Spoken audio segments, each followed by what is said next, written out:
പ്രവാസ ജീവിതത്തിൻ്റെ ചെകിടിപ്പൊന്ന് മാറ്റാൻ വേണ്ടി നാട്ടിലെത്തി പിറ്റേന്ന് തന്നെ ഞാനും എൻ്റെ കെട്ടിയവനും കൂടെ ഞങ്ങളുടെ ശകടത്തിൽ നേരെ തണ്ണീർമുക്കം ബണ്ട് പിടിച്ചു.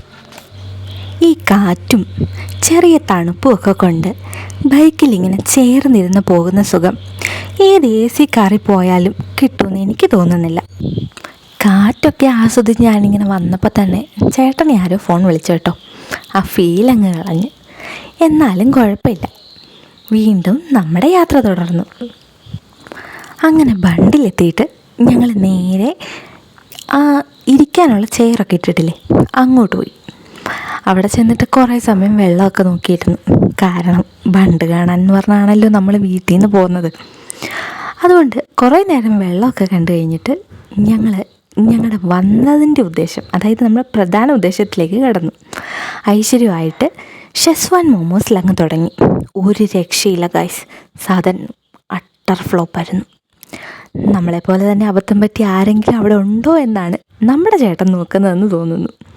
പിന്നെ ആ മോമോസിൻ്റെ ക്ഷീണം മാറ്റാനായിട്ട് ഒരു ഐസ്ക്രീം കഴിക്കാമെന്ന് വിചാരിച്ചു. ഒന്നും പറയാനില്ല ഗൈസ്, കിഡു ടേസ്റ്റായിരുന്നു. ഐസ്ക്രീം തിന്നുകൊണ്ടിരിക്കുമ്പോഴും എൻ്റെ കണ്ണുകൾ അടുത്തതെന്ത് തിന്നും എന്നിങ്ങനെ തിരഞ്ഞുകൊണ്ടേയിരുന്നു. അപ്പോഴാണ് 3 ചേട്ടന്മാരവിടെ നിന്ന് ലൈവ് ബർഗർ ഉണ്ടാക്കുന്നത് കണ്ടത്. ആ ചേട്ടൻ അത് ഉണ്ടാക്കുന്ന കാണാൻ തന്നെ ഒരു പ്രത്യേക സ്റ്റൈലായിരുന്നു.